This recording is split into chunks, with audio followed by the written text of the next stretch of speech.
நேயர்கள் இணையக்கூடிய இந்த நிகழ்ச்சி மக்களுடன் மருதன்வெள்ளி. நேயர்களே, மருதன்வெள்ளி சமுதாய வானொலி 89.6 வாயிலாக மக்களுடன் மருதன்வெள்ளி என்ற அற்புதமான நிகழ்ச்சியோடு நாம் இணைய இருக்கின்றோம். இன்றைய நிகழ்ச்சியினுடைய தலைப்பு நவதானிய பூமி என்ற அற்புதமான தலைப்பு. ஆம் நேயர்களே, சிறுதானியங்களின் மிக முக்கியமான போற்றுதலுக்குரிய மாவட்டமாக நம்முடைய தருமபுரி மாவட்டம் அமைந்திருக்கிறது. குறிப்பாக தருமபுரியில் அனைத்து விதமான சிறுதானியங்களும் விளைவிக்கப்படுகின்றன. அற்புதமான ஒரு மாபெரும் மாவட்டமாக நம்முடைய தருமபுரி மாவட்டம், அதிலும் குறிப்பாக பெண்ணகரம் அந்த வட்டத்தை சார்ந்த பகுதிகளில் அதிகப்படியான தானிய விளைச்சல்கள், சிறுதானியங்கள் என்று சொல்லக்கூடியவை விளையப்பெறுகின்றன. இது குறித்தெல்லாம் பேசுவதற்காக நம்முடைய நிலையத்திற்கு சிறப்பு விருந்தினராக வந்திருக்கிறார். பெண்ணகரம் அந்த பகுதியில் மிகவும் பிரபலமான பாரம்பரியமான முறையில் ரவி மண்டி என்ற ஒரு நிறுவனத்தை நடத்தி வரக்கூடிய அதனுடைய உரிமையாளர் பிரணவ் ரவி அவர்கள் இன்று நம்முடைய நிகழ்ச்சியின் சிறப்பு விருந்தினராக, குறிப்பாக இந்த நவதானிய பூமி என்ற அந்த அற்புதமான நிகழ்ச்சியில் நவதானியங்களுடைய வளர்ச்சிகள், அதனுடைய சந்தைப்படுத்தக்கூடிய முறைகள், விவசாய பெருமக்களுக்கு அதை எப்படி சந்தைப்படுத்துவது, எங்கே கொன்று விற்பனை செய்வது, எங்கே பெறுவது என்பது உள்ளிட்ட பல்வேறு விதமான வழிகாட்டுதல்களை விவசாய பெருமக்களுக்காக கொடுப்பதற்காக பெண்ணகரம் பகுதியிலிருந்து ரவி மண்டி என்று அழைக்கக்கூடிய பிரபலமான பாரம்பரியமான அந்த ரவி மண்டியினுடைய உரிமையாளர் பிரணவ் ரவி அவர்கள் நம்மோடு நிலையத்தில் இணைந்திருக்கிறார். சார் வணக்கம். வணக்கம் சார். நல்லா இருக்கீங்களா? நல்லா இருக்கேன். நீங்க சொல்றத நாங்க ஓரளவுக்கு சொல்லியிருக்கோம்னு நினைக்கிறேன். இந்த தானியம் அப்படின்றது குறிப்பா நம்மளுடைய தருமபுரி மாவட்டம் பிரபலமான ஒரு மாவட்டம், அதிகப்படியான விளைச்சல்களை கொடுக்கக்கூடிய மாவட்டம், குறிப்பா பெண்ணகரம். அதை பத்தி உங்களுடைய அனுபவத்துல சொல்லுங்களேன். வணக்கம் சார், நான் என் பேரு பிரணவ் ரவி. இப்போ நாங்கள் இந்த ரவி மண்டி அப்படின்ற ஒரு நிறுவனத்தை நாங்கள் இயக்கிட்டு வந்துட்டு இருக்கோம். நாங்கள் கிட்டத்தட்ட ஒரு 5-6 தலைமுறையா நடத்தி வந்துட்டு இருக்கோம். சரிங்க. என்னோட அப்பாவோட கண்டினியூஷனா நான் படிப்பு முடிச்சுட்டு இந்த துறையில நான் ஜாயின் பண்ணிருக்கேன். ஒரு இளம் தலைமுறையா உள்ள நுழைஞ்சிருக்கேன். ஆமா சார், கண்டிப்பா. சரி, அதுக்கு முன்னாடி எத்தனை ஆண்டுகள் இந்த ரவி மண்டி நம்மளுடைய பகுதிகளில்? அதாவது எங்களுக்கு தெரிஞ்சு 5 தலைமுறை சார். 5 தலைமுறை. ஆமா. சரி, எங்களுக்கு தெரிஞ்ச 5 தலைமுறை. நான் இப்போ 6வது தலைமுறை. 6வது தலைமுறையா இருக்கீங்க. சரி, என்ன முடிச்சிருக்கீங்க சார்? நான் BTech automobile engineering. Automobile engineering. ஒரு வித்தியாசமான ஒரு தேடல். பிடெக் ஆட்டோமொபைல் நீங்க முடிச்சுட்டு இந்த தொழில நீங்க எப்படி, உங்களுடைய நாட்டம் என்ன, ஆர்வம்? சரி, ஆக்சுவலா என்னன்னா எனக்கு 11th 12th முடிச்சதுக்கு அப்புறம் ஆட்டோமொபைல்ஸ், அதாவது இந்த கார் மேல ரொம்ப பெரிய ஒரு பேஷன் இருந்தது. சரிங்க. எனக்கு அது நோக்கி கொஞ்சம் பயணிக்க கொஞ்சம் ஆசையா இருந்தது. அதனால நான் 11th 12th முடிச்சதுக்கு அப்புறம் ஆட்டோமொபைல் தொடர்புல ஒரு துறையை தேர்ந்தெடுத்தேன். அதுல நான் போய் ஜாயின் பண்ணேன் காலேஜ்ல. அதுக்கப்புறம் 2020 பாஸ் அவுட் ஆனேன். அப்போ ஜெர்மனில மாஸ்டர்ஸ் படிக்கிறதுக்கான வாய்ப்பு கிடைச்சது. ஆனா கரெக்டா இந்த கோவிட் டைம் வந்ததுனால எனக்கு அட்மிஷன் கிடைச்சும் என்னால இப்ப ஜாயின் பண்ண முடியல. 2 years லாக்டவுன் ஆயிடுச்சு. அதனால நம்மளோட பிசினஸே நம்ம பார்த்து, என்னன்னா இப்ப நம்ம ஜெர்மனி போய் படிச்சிருந்தாலுமே அட் எண்ட் ஆஃப் தி டே நான் இங்க தான் ஆகணும். என்னோட பிசினஸ் தான் நான் பார்த்து ஆகணும். சோ அப்படி இருக்கிறப்போ கொஞ்சம் ஏர்லியா நமக்கும் நல்லா இருக்குமே, இன்னும் நிறைய கத்துக்கலாம், சீக்கிரமா நம்மள இம்ப்ரூவ் பண்ணிக்கலாம் அப்படின்ற ஒரு நோக்கத்துல தான் நான் சரி ஓகே முடிச்சதுக்கு அப்புறம் நம்ம வந்துடலாம் அப்படின்னு வந்தது. அப்படின்னு நீங்க நம்ம தொழில, ஆமா, வந்து ஃபேமிலி செஞ்சிருக்கக்கூடிய தொழில நீங்க சரி, நம்ம தொடர்ந்து பேசுவோம் சார். இணைப்பில் ஒரு நேயர் இருக்கார், அவர்கிட்ட பேசுவோம். வருக. வணக்கம். வணக்கங்க. வணக்கம். வணக்கம். வணக்கம். நான் தகடூர்ல இருந்து அவளிங் நான விரும்பி பேசுறேன். வணக்கம். வணக்கங்க. மறுமுறையும் எனது அடையாளத்தை நான் பதிவு பண்ணிக்கிறேன். அவளிங் நான விரும்பி. எல்லாருக்குமே பதிஞ்சிருக்கும். நீங்க ஒரு முறை சொன்னாவே இப்ப இனிமேல் தெரிஞ்சிடும் எல்லாருக்கும். ரொம்ப சந்தோஷம். இல்ல, எனக்கு அது ஒரு பழக்கப்பட்ட வார்த்தை. ஒரு முறை இல்ல, இருமுறை சொன்னாதான் எனக்கு அது ஒரு மாதிரி திருப்தி தரும். சரி, நல்லது. இன்னைக்கு நவதானிய பூமி அப்படின்ற நல்ல தலைப்பு, சிறப்பு விருந்தினரும் நம்மளோட இணைஞ்சிருக்காங்க. அதனால அந்த நேரத்தை நம்ம சிறப்பான முறையில செலவு பண்ணிக்கணும். ரொம்ப நன்றி. நன்றி. நானும் இந்த விஷயத்தை ப்ரௌட் பண்ணிப்பேன். நான் வசிக்கும், நான் பிறந்த ஊர்ல இருந்து ஒருத்தர் பேட்டி காண்றீங்கன்னா அது எனக்கும் பெருமல்ல. நிச்சயம். அதுவும் இப்பதான் படிப்பு முடிச்சு பிடெக் ஆட்டோமொபைல் இன்ஜினியரிங் முடிச்சுட்டு தன்னுடைய தொழில, அதுவும் குறிப்பா விவசாயம் சார்ந்த தொழில இறங்கியிருக்கார். ரொம்ப நன்றி. அப்ப இளைய தலைமுறை அவரு. ஆமா. சரிங்க ஐயா. நிலையத்தில் எல்லாரும் நலமா? எல்லாரும் நல்லா இருக்குங்க. நன்றி. நாம நாளைய தலைப்புல இல்ல நான் இன்னைக்கான வரியில ஃபர்ஸ்ட் பதிவு பண்ணிக்கிறேன். ஏன் உடனே இழைப்பை கட் பண்றீங்க? இல்ல சொல்லுங்க. சொல்லிடுறேன் இருங்க. அவருக்கு இளைய தலைமுறையில் அவருக்கான வரிகளை ஃபர்ஸ்ட் நான் பதிவு பண்றேன். நவதானியம் தானே? ஆமா, நவதானியம். நீங்க எந்த தலைப்பு கொடுத்தாலும் நான் வருவேங்க ஐயா. சரிங்களா? உடனே துணிக்காதீங்க. சரிங்களா? சொல்லிடுறேன் பாருங்க. நச்சில்லா பொருளடா நவதானிய உணவுடா, நவநாகரிக வளர்ச்சியில் சுகங்கான வரும் விரும்புடா, சுழலும் தலைமுறைக்கு சொல்லி தந்து பழகடா என் தோளா, சொல்லி தந்து பழகடா. பிரணவ நண்பருக்கு வாழ்த்துக்கள் சொல்லுங்க. இத வந்து இப்ப இருக்கிற தலைமுறைக்கு நம்ம ஊருக்கு ஒவ்வொரு ஸ்பீட் பிரேக் இருக்கிற மாதிரிதான் அங்கங்க ஃபாஸ்ட் ஃபுட்டும் துரிதமாகவும் இருக்கு. சோ அவரு இந்த இளைய தலைமுறை இந்த வயசுல பாத்தீங்கன்னா இந்த விஷயத்த உங்க கூட பகிர்ந்துக்கிறது நல்ல விஷயம். அது உங்களை மட்டும் உங்களுக்கு மட்டும் வரக்கூடாது, நம்மளை சார்ந்த நம்ம ஊர் மக்களுக்கு எல்லாருக்கும் போய் அடையணும். அது நல்ல விஷயம். அவரை வாழ்த்து சொல்றேன், வாழ்த்துறேன். அவரை வாழ்த்து சொன்னதா சொல்லுங்க. நன்றிங்க. நன்றி நன்றி நன்றி நன்றி. இனிப்பில் அவர்கள் அடுத்த நேயர் வருக. வணக்கம். அன்பு சகோதரருக்கு வணக்கம். வணக்கங்க. சேலம் அமானி கொண்டலாம்பட்டி காட்டூர் கே கணேசன். வணக்கம் வணக்கம் கணேசன். இன்னைக்கு நவதானிய பூமி அப்படின்னு சொல்லிட்டு நம்மளுடைய பெண்ணாகரம் பகுதியிலிருந்து ரவி மண்டியினுடைய உரிமையாளர் பிரணவ் அவர்கள் நம்மளோட இணைப்பில் இருக்காங்க, சிறப்பு விருந்தினராக இருக்காங்க. அன்பு சகோதரருக்கு வாழ்த்துக்கள். நன்றி நன்றி. பொருள் அவர்களுக்கு சிறப்பு விருந்தினர் ஐயாவுக்கும் வணக்கங்க ஐயா. வணக்கங்க. நல்ல தலைப்புல வந்திருக்கிறீங்க. ஏன்னா இன்னைக்கு வந்து பாத்தீங்கன்னா எல்லா பொருளுமே பாத்தீங்கன்னா ஊரியா கலந்துருக்குது, உரம் கலந்துருக்குது, சத்து குறைஞ்சிருக்குதுன்னு சொல்லக்கூடிய நேரத்துல நவதானியம், இந்த நவதானியங்கிறது பாத்தீங்கன்னா நம்ம கேழ்வரகு இதெல்லாம் அதுல உள்ள அடங்குன்னு நினைக்கிறேன். கம்பு இதெல்லாம் அடங்கும். ஆனா இன்னைக்கு நவதானியங்கள் எடுத்துக்கிற மக்கள் வந்து ரொம்ப குறைவா இருக்கிறாங்க. வந்து இப்ப நீங்க அதுக்கு வந்து நவதானியங்களை எடுத்துக்கிற அளவுக்கு மக்களுக்கு ஒரு ஆரோக்கியமான வழி காட்டுவீங்க நான் நம்புறேன். அந்த வகையில உங்களுக்கு நான் வந்து நவதானியத்தை முழுமையா எடுத்துக்கிறேங்க. நான் வந்து எல்லாம் பச்சை பயிர்ல இருந்து எல்லா கேழ்வரகுல இருந்து கம்புல இருந்து சோளம் வந்து எல்லாமே எடுத்துக்கிறேன். அதுக்கு என்ன காரணம்னா நான் ஒரு 7 ஆண்டுகள் வந்து பெண்ணாகரம் பகுதியில வாழ்ந்தவங்கயா. அதுவும் இவங்களும் பெண்ணாகரம் பகுதி தான் பூர்வீகமா இருக்கக்கூடியது.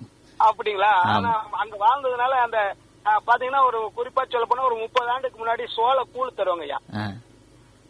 அந்த அப்படியே சோள கூழ்ல வந்து தயிர் ஊத்தி அப்படி குடிப்பாங்க. அது குடிச்சோம்னா பாத்தீங்கன்னா 3 நாளைக்கு அது என்னமோ அப்படின்னா ஒரு 1000 ரூபாய் டானி குடிச்ச மாதிரி இருக்கு அந்த உடம்புல சத்து வலுவு. இன்னைக்கு அதெல்லாம் அங்கேயே கூட மறைஞ்சு போயிருக்கு. அதனால அந்த வகையில இன்னைக்கு வந்து சிறப்பு வந்து வழிகாட்டுவதற்காக வந்திருக்கிறாரு.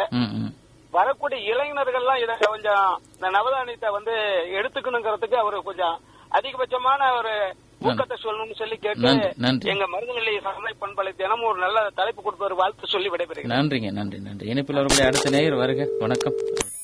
இணைப்பில் வந்து விடுபட்டுருக்காரு. சரி, இப்போ நீங்க நம்மளுடைய தொழிலை பத்தி நம்ம சொல்லணும். நவதானியங்கள் அப்படின்றது இந்த பெண்ணாகரத்துல இருந்து எப்படி நீங்க அதை வந்து எடுத்துக்கிறீங்க, அதை பத்தியான வழிமுறைகள், நம்மளுடைய தொழிலினுடைய அந்த அமைப்பு சொல்லுங்க. சரி, இப்போ நவதானியம்ன்றது வந்து அதை தவிர மீத சிறுதானியம் இருக்கு இல்லையா? இப்போ நவதானியத்துல வந்து ஒரு 4 ஐட்டம் தான் நம்ம பண்றோம். அதை தவிர வந்து சிறுதானியத்துல வந்து எல்லாமே நம்ம பண்றோம். நம்ம சைடுல வருது எல்லாமே சிறுதானியம் தான். அப்படிதான் நம்ம சைடுல என்னங்க அதிகமா நான் சொல்றேன். இப்போ சிறுதானியம் அப்படின்றது வந்து கிட்டத்தட்ட இன்னைக்கு நேத்து வந்தது கிடையாது. ஒரு 4000 வருடமாவே நம்ம கூட வந்து மனுஷன் என்னைக்கு வந்து ஒரு விஷயத்த வந்து விளைஞ்சா சாப்பிடணும்னு நினைச்சானோ அன்னையில தான் நம்ம கூட வந்து இது இருக்கு. சோ அப்படி இருக்கிறப்போ இப்போ கம்பு, ராகி, சோளம் இது எல்லாமே வந்து சிறுதானியத்துல வந்து சேரும். திணை, வரகு, கேழ்வரகு, குதிரைவாளி, பனிவரகு எல்லாமே சிறுதானியங்க வந்து சேரும். நம்ம ஏரியால அதிகமா வருது வந்து சாம வருது, கம்பு வருது, ராகி வருது, பனிவரகு வருது. இது எல்லாமே வந்து நம்ம ஏரியால வருது. இது போக வந்து நம்ம கிட்ட கடலக்காய் இருக்கு, அது போக நெல் வருது அதிகமா. சோ நம்ம ஏரியால வந்து நம்ம எப்பவுமே வந்து நம்ம சைடு வந்து வானம் பார்த்த பூமியா தான் இருக்கு. அதனால வந்து மழையை நம்பிதான் வந்து நம்ம ஊர் சைடுல பெரும்பாலும் இருக்காங்க. ஒரு சிலர் வந்து வசதி இருக்கிறவங்க வந்து தண்ணி பாய்ச்சி விளையாடுறாங்க. மீதி இருக்கிறவங்க எல்லாமே மழையை நம்பிதான் இருக்காங்க. அப்படி இருக்கிறப்போ அந்த ஒவ்வொரு சீசன்லயும் வந்து அவங்க என்ன போடணும் அப்படின்றது வந்து தெளிவா வந்து அவங்களுக்கு தெரியும். நம்ம நேரோட்ட வருக. வணக்கம். வணக்கம் சார். வணக்கங்க. வணக்கம். காலை வணக்கம். நான் தாசன்படி சித்தன். வணக்கம் வணக்கம் சித்தன் ஐயா. நவதானியத்தை பற்றி நல்ல சிறப்பாக கொடுத்துருக்கீங்க நம்ம தர்மபுரி மாவட்டத்துல. ஆமாங்க. அவர் வந்திருக்க விருந்தினருக்கு என்னுடைய காலை வணக்கம். வணக்கம் சார். காலை வணக்கம். நவதானியம் என்று சொன்னால் சார் தர்மபுரி மாவட்டம் பேர் போன மாவட்டம். ஆமாங்க. நவதானியம் என்று சொன்னாலும் பேர் போன மாவட்டம் தான். நிச்சயங்க. அத பத்தி தான் நிறைய விஷயங்களை அவர் பேசுறதுக்காக இருக்கிறாரு. நான் சொல்றேன், சில குறிப்பு சொல்றேன். சொல்லுங்க. நவதானியம் என்று சொன்னால் அப்பதான் வந்து நம்ம பகுதியில வந்து இந்த பக்கம் தர்மபுரி மாவட்டத்துல சாமை, கேழ்வரகு, இந்த வரகுன்னு சொல்லுவாங்க. வரகு அப்புறம் கேள்வி இருக்கிறது ஆரியம் சொல்ற வரகு சாமை குள்ள கம்பு என்று சொல்லுவாங்க ஒரு கம்பு. அந்த கம்பெல்லாம் சும்மா கையில் நிமிடி சாப்பிட்டா ரொம்ப டேஸ்டா இருக்கு சார். சரிங்க சரிங்க. அப்புறம் அந்த காரமணிங்க துவரை அவரை இது எல்லாமே சேர்த்து அப்பெல்லாம் ஒரு நம்ம இந்த விவசாய பகுதியெல்லாம் சேர்த்து பெண்ணாகத்து மண்டிக்கு எடுத்துட்டு போவாங்க. இப்பெல்லாம் மழை கொஞ்சம் மழை பாதிப்பா இருக்காரு இந்த பக்கம் எதுவுமே இப்பெல்லாம் மாறி போச்சு. இப்ப வந்திருக்கிறவரும் பெண்ணாகரம் மண்டியில இருந்து தான் வந்திருக்கிறாரு. வந்திருப்பாரு சாரு. இருந்தாலும் நாங்களும் அப்பெல்லாம் எள்ளுக்குள்ள இந்த சிறுதானியம் பண்ணி எள்ளு பெண்ணாகத்து மண்டிக்கே போயிருக்கிறோங்க. சரி சரிங்க. இப்ப 20 வருஷம் ஆகும் சார் அங்கெல்லாம் போயிட்டு. புரியுதுங்க. மழை மாதிரி சரியா இல்லாம இந்த சிறுதானியம்ன்றது இப்ப கொஞ்சம் கொஞ்சம் மாறி வருது. சரிங்க. எப்படி மாறி வருதுன்னா பசு மாடுகள்லாம் வந்து பத்தி சோளத்தை எடுக்கிறாங்க, அடுத்து தட்டை போடுறாங்க. சிறுதானியம்ன்றது வந்து நம்ம அது நம்மள விட்டு போறோம், நாம தான் அதை விட்டு கொடுத்துறோம். இன்னைக்கு அந்த சிறுதானியம் நம்ம பயிர் செய்யணுமா சார், அது நல்ல சாகுபடி நல்லா இருக்குது, உடம்புக்கு நல்லது. அந்த அதனுடைய எழுத்த நம்ம உடம்பு சாப்பிட்டா ரொம்ப எழுத்தா இருக்கும். அத பத்தி எல்லாம் பேசுறதுக்காக தான் அவர் வந்திருக்காருங்க. பேசுவோம் சார், பேசுவாங்க. சரி ரொம்ப நன்றி சார். சொல்லுங்க. நம்ம அந்த நம்மளுடைய பகுதியில் இந்த அதிகப்படியான விளைச்சலை பத்தி நம்ம பேசிட்டு இருந்தோம். இப்போ நம்ம சைட்ல வந்து ராகி வந்து அதிகமா வருது சார். ராகி வருது, கடலக்காய் வருது, சாமி வருது, எள்ளு வருது. இப்போ போன வருஷம் வந்து எள்ளு வந்து கொஞ்சம் வந்து இப்ப மழை வராத காரணத்தினால வந்து எள்ளோட விளைச்சல் வந்து கம்மியாயிடுச்சு. அது தவிர வந்து கடலக்காய், சாமை, ராகி வந்து நிறைய வந்துட்டு இருக்கு. இப்போ விவசாயம் வந்து போடுறப்பயே வந்து கரெக்டான அந்த குவாலிட்டி சீடை மட்டும் அவங்க தேர்வு செஞ்சு அவங்க போடணும். இப்போ நம்ம கிட்ட வந்து எப்பவுமே அந்த தரமான சீடு எப்பவுமே நம்ம கிட்ட இருக்குங்க. அதை வந்து அவங்க போடுறப்ப நம்ம கடைக்கு வந்து எது வந்து வேணும்னு சொல்லி நமக்கு நிறைய சாய்ஸ் வந்து நம்ம வச்சிருக்கோங்க. அதுல எது அவங்களுக்கு வேணும்ன்றது வந்து அவங்க கேட்டாங்க அப்படின்னா தாராளமா எடுத்து கொடுக்கலாம். விதையும் நம்ம கிட்ட இருக்கு. விதை கண்டிப்பா நம்ம கிட்ட இருக்குங்க. இப்போ வந்து விதைக்க போறதுக்கு முன்னாடி, அதாவது நாளைக்கு வந்து விதைக்கிறாங்க அப்படின்னா அட்லீஸ்ட் ஒரு வாரம் முன்னாடியாச்சும் நம்ம கிட்ட வந்து அதை பத்தி தெரிஞ்சுக்கிட்டு அவங்க போட்டாங்க அப்படின்னா கண்டிப்பா வந்து அவங்களுக்கு வந்து பயனுள்ளதா இருக்கும். சில டைம் என்ன ஆகும்னா ஆல்ரெடி வாங்கி வச்சிருந்தாங்க, வாங்கிட்டு தீர்ந்துருக்கும், நம்ம கடை கொஞ்சம் கம்மியா இருக்கும், அப்போ வந்து எனக்கு கிடைக்கல அப்படின்னு சொல்லி நிறைய பேர் வந்து சொல்றதுக்கான வாய்ப்பு இருக்கு. சோ நாளைக்கு வந்து நம்ம விதைக்கிறோம் அப்படின்னா அட்லீஸ்ட் இந்த ஒரு வாரத்துக்கு முன்னாடி அதை நம்ம வந்து தயார் பண்ணணுங்க. தயார் பண்ணி வாங்கி வச்சுக்கிட்டு நம்ம வந்து போட்டோம் அப்படின்னா கண்டிப்பா அதோட விளைச்சல் வந்து நல்லா இருக்குங்க. இதே மாதிரி வந்து இப்போ கடலக்காய் வந்து நம்ம பார்த்தோம் அப்படின்னா நம்ம கிட்டே வந்து தரமான விதைகள் எப்பவுமே நம்ம ரெடியா இருக்குங்க. அவங்க எப்போ போடுறாங்களோ ஒரு நாள் முன்னாடியே வந்து நம்ம கிட்ட வந்து அதை கேட்டு தெரிஞ்சுக்கிட்டு அது போய் போட்டாங்க அப்படின்னா கண்டிப்பா வந்து அதோட விளைச்சல் வந்து அவங்க முழுமையா வந்து அடையலாம். அது இப்போ இந்த புதுசா இந்த ஹைபிரிட்னு சொல்லி நிறைய வந்து விதைகள் வந்துட்டு இருக்குங்க. அதை வந்து இப்போ ஊர்ல வந்து நான் போட்டிருக்கேன் அப்படின்னு நான் அவங்க கிட்ட சொல்றேன், நீங்க போடுறீங்க, ஆனா அதோட விளைச்சல் வந்து அதிகமா வந்தாலும் அதுக்கு ரேட் வந்து கிடைக்காதுங்க. இப்போ அந்த ஒரு கடலக்காய் செடியில வந்து நம்ம நாட்டு வெரைட்டில வந்து ஒரு 20 காய் 30 காய் பிடிக்குது அப்படின்னா அதுல 60-70 காய் பிடிக்குங்க. 3 கொட்டை கடலக்காய் வருது, அது வந்து பச்சை காய்க்கு போயிடுது. நான் சொல்றது 2 கொட்டை காயிலேயே 2 கொட்டை காயில ஹைபிரிட் வருதுங்க. அந்த காய் எப்படி அப்படின்னா ஒரு செடிக்கு வந்து 60 காய் 70 காய் பிடிக்கும். ஆனா இன்னைக்கு இருக்க நாட்டுக்காய் ரேட்டை விட கிட்டத்தட்ட 20 ரூபாய் ரேட் கம்மிங்க. அது கிலோக்கு 20 ரூபாய் ரேட் கம்மிங்க. அப்படி இருக்கிறப்போ அவங்க என்னதான் வந்து விளைச்சல் அதிகமா விளைஞ்சாலுமே அவங்களுக்கு போய் சேர்றது கம்மியா தாங்க இருக்கும். அந்த புரிதல் அவங்களுக்கு இருக்கிறது கிடையாது. இப்போ ஊர்ல நான் புதுசா ஒன்று போட்டிருக்கேன், அதை பத்தி என்ன எதுன்னு தெரியாம வந்து இப்ப நீங்க போட்டுறீங்க. ஆனா கடைசியில் என்ன ஆகுது அப்படின்னு பாத்தீங்கன்னா கண்டிப்பா அவங்க எதிர்பார்த்த அளவுக்கு வந்து அந்த விளைச்சல் வந்து அதுல வரது கிடையாது. அவங்க எதிர்பார்த்து இப்போ ஒரு கடலக்காய் வந்து விளையாடுறதுக்கு 3 மாசம் ஆகுதுங்க. அந்த 3 மாசம் அவங்க போட்ட பணம், அவங்க போட்ட நேரம், அவங்க செலவழிச்ச இது எல்லாமே வந்து வீணா போயிடுது. அதனாலதான் வந்து நாங்க சொல்றோம் என்னைக்குமே வந்து நாட்டு வெரைட்டி மட்டும் தான் நமக்கு வந்து கை கொடுக்கும். அப்படி பண்றப்ப இன்னைக்கு இருக்க விளைச்சல் வந்து அதே இதை வந்து நம்ம அடுத்த இதுக்கும் எடுத்துட்டு போலாங்க. அதுதான் நாங்க சொல்ல வரோம். இப்போ விவசாயிகளுக்கும் உங்களுக்குமான தொடர்பு எப்படிங்க? கண்டிப்பாங்க. இப்போ நாங்க வந்து ஒரு 3 வருஷத்துக்கு முன்னாடி வந்து ஒரு வாட்ஸ்அப் குரூப் வந்து ஸ்டார்ட் பண்ணோம். இது எதுக்கு அப்படின்னா இன்னைக்கு வந்து கிட்டத்தட்ட தங்க ரேட்டு மாதிரியே வந்து நம்மளோட விவசாய பொருட்களோட ரேட்டும் வந்து ஏற்றத்தாழ்வு டெய்லியுமே இருக்குதுங்க. அதனால விவசாயிகளுக்கு வந்து அன்னன்னைக்கு என்ன ரேட் இருக்கு அப்படின்னு தெரிஞ்சுக்கிறதுக்காக ஒரு குழு வந்து ஸ்டார்ட் பண்ணோம், வாட்ஸ்அப் குழு வந்து ஸ்டார்ட் பண்ணோம். அந்த குரூப்ல என்ன இருக்கும் அப்படின்னா டெய்லி வந்து எங்களோட இப்போ இந்த சீசன்ல வந்து என்ன வருது, இப்போ கடலக்காய் வருது, ராகி வருது, கம்பு வருது, இந்த ஒரு வாரத்துல வந்து என்ன சீசன் வந்து வருதோ அந்த சீசன்ல என்ன பொருள் வருதோ அந்த பொருளுக்கான கொள்முதல் ரேட் வந்து நாங்க அதை போட்டுருவோம். என்ன விலைக்கு எடுத்துக்கிறீங்களோ, ஆமா, என்ன விலைக்கு வந்து இன்னைக்கு நம்ம கடையில வந்து ஹையஸ்ட் மார்க்கெட் ரேட் என்ன ரேட் இருக்கோ அந்த ரேட் வந்து நம்ம குரூப்ல போட்டுரும். இது நம்ம டெய்லி வந்து பண்ணிட்டு இருக்கோங்க. கிட்டத்தட்ட ஒரு 3 வருஷமா வந்து டெய்லி வந்து பண்ணிட்டு இருக்கோம். இது பண்றதுனால அவங்களுக்கு என்ன ஆகுது அப்படின்னா, சில டைம் வந்து சீசன் டைம்ல ரேட் கம்மியா இருக்குங்க, கொஞ்ச நாள் போனா ரேட் அதிகமாகுங்க. அப்போ விவசாயிகளுக்கே வந்து தெரிஞ்சிடும், இப்போ நம்ம இன்னைக்கு போனா இந்த ரேட் இருக்கும், நாளைக்கு போனா ரேட் வந்து கண்டிப்பா மாறுதலா இருக்கும் அப்படின்னு அவங்க என்னைக்கு வந்து போடுறாங்களோ அன்னைக்கு அந்த ரேட் அவங்க கேட்காம அவங்க கிட்ட போய் நம்ம சேர்த்துடுறோம். அப்படி இருக்கிறப்ப வந்து தைரியமா வந்து நம்ம கிட்ட வராங்க, என்ன ரேட் இருக்குன்னு தெரிஞ்சுக்கிறாங்க. இன்னொரு விஷயம், ஒரு வெளிப்படைத்தன்மை. ஆமா, டிரான்ஸ்பரன்சி கண்டிப்பா மெயின்டைன் பண்றாங்க. நம்ம கடையில கால் வைக்கிறதுக்கு முன்னாடி இதான் ரேட் தெரிஞ்சுக்கிட்டு கண்டிப்பா அதே மாதிரி நம்ம என்ன ரேட் வந்து நம்ம இதுல கொடுக்குறோமோ, ஏற்றாலும் இறங்கினாலும் அதே ரேட் நம்ம வாங்குவாங்க. இன்னைக்கு காலையில ஒரு ரேட் வந்து நம்ம பிக்ஸ் பண்ணிருப்போம், மத்தியானத்துல ரேட் வந்து கொஞ்சம் மாறி இருக்கும், ஆனா அந்த ரேட் நம்ம மாறுதலே கிடையாதுங்க. ரேட் 10 ரூபாய் குறைஞ்சாலும் சரி, 10 ரூபாய் ஏறினா கண்டிப்பா செய்தி கொடுத்துருவோம், இறங்கினா கண்டிப்பா வந்து குறைக்க மாட்டோம். இன்னைக்கு வந்து நம்ம ரேட் பிக்ஸ் பண்ணிருக்கோம், அந்த ரேட்டை வந்து அன்னைக்கு நாள் ஃபுல்லா நம்ம அந்த ரேட் தான் மெயின்டைன் பண்ணுவோம். இந்த மாதிரி ரெடி பண்றீங்க. இப்போ இந்த எந்தெந்த தானியங்கள் வந்து மக்கள் வந்து அதிகமா, விவசாயிகள் வந்து அதிகமா விளைவிக்கிறாங்க நம்ம பகுதியில், அதிகமா அவங்களுக்கு தேவைகள் இருக்கு? இப்போ என்னன்னா, நெல் வந்து அதிகமா போடுறாங்க, நெல் அதிகமா போடுறாங்க, கடலக்காய் அதிகமா போடுறாங்க, ராகி அதிகமா போடுறாங்க.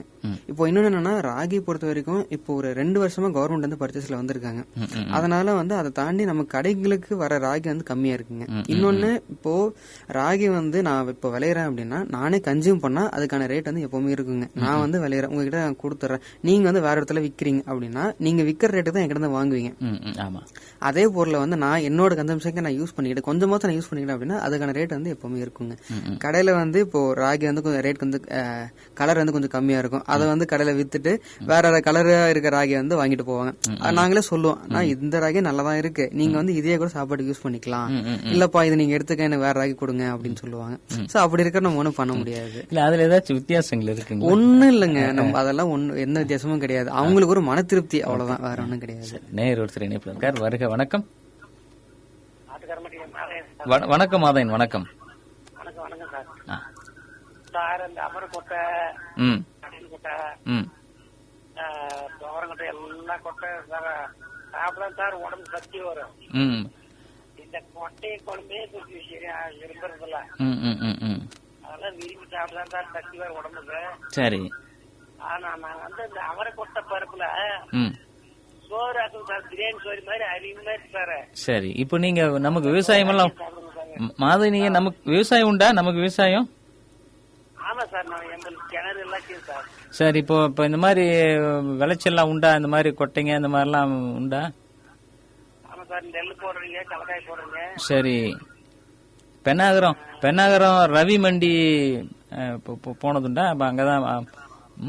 அதெல்லாம் தெரியாது சார், அதெல்லாம் நான் வீட்டுல கொண்டு போய் போட்டு வருவாங்க. ஓ, வீட்டுல போயிருவாங்க.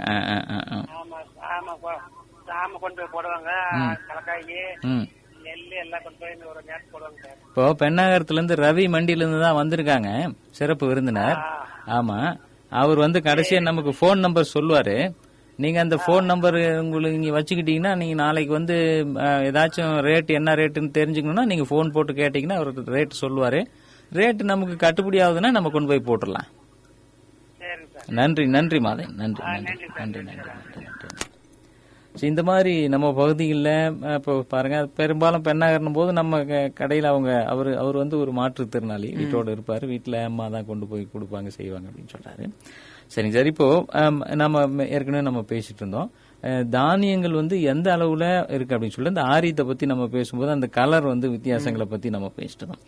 அதுல இருக்கக்கூடிய மாறுபாடு என்னங்க? என்ன காரணம் அவங்க மக்கள் அந்த மாதிரி பண்றது? சரி, அவங்களுக்கு என்ன அப்படின்னா, கலர் வந்து கொஞ்சம் கம்மியா இருக்கிறப்போ வந்து நம்ம சாப்பாடு செய்யறப்போ கலர் வந்து கம்மியா இருக்குது, களி வந்து கருப்பா இருக்கு. இது வந்து அவங்களுக்கு ஒரு பெரிய பிரச்சனையாவே இருக்குது. சரிங்க, அவ்வளவுதான், வேற ஒண்ணு எந்த டிஃபரன்ஸும் அதுல வந்து இருக்காது, சத்துக்கள்லயே எதுலுமே வந்து வித்தியாசம் இருக்காது. சரி, இப்போ நவதானியங்கள் வந்து நம்ம இந்த மாதிரி மண்டிக்கு வரக்கூடிய ஐட்டங்கள் நம்ம விளைவிக்கிறதுக்கு ஏதாச்சும் பிரத்யேகமான விஷயங்கள் விவசாயிகளுக்கு நீங்க சொல்லக்கூடிய விஷயங்கள்? நம்மளை விட விவசாயிகளுக்கு என்ன நல்லா தெளிவா தெரியுங்க. இப்போ நம்ம ஒரு பொருளை வந்து விளைவிக்கிறதோட சரிங்க, அதை வந்து நம்ம எப்படி அந்த விதம் நம்ம போறதே கிடையாது. ஆனா விவசாயிகளுக்கு நம்மளோட அதிகமா தெரியும், அங்க களத்துல நின்று கஷ்டப்படுறாங்க அவங்க, அதனால வந்து நம்மளோட அவங்க நல்லாவே தெரியும். நம்ம சொல்லி அவங்களுக்கு ஒன்றும் புரிய போறது கிடையாது. இன்னொன்னு, இப்ப சோளம் சீசன் வந்து வருது அப்படின்னா நம்ம கிட்ட வருஷம் ஃபுல்லா சோளம் நம்ம கிட்ட கடையில இருக்கும். கிட்டத்தட்ட ஒரு 4-5 வெரைட்டி சோளம் வந்து நம்ம வச்சிருக்கோம். இது எல்லா சோளத்தையுமே வந்து நம்ம ப்ரீ டெஸ்ட் பண்ணிட்டு அதுக்கப்புறம் தாங்க நாங்க விற்கிறதுக்கே வரோம்.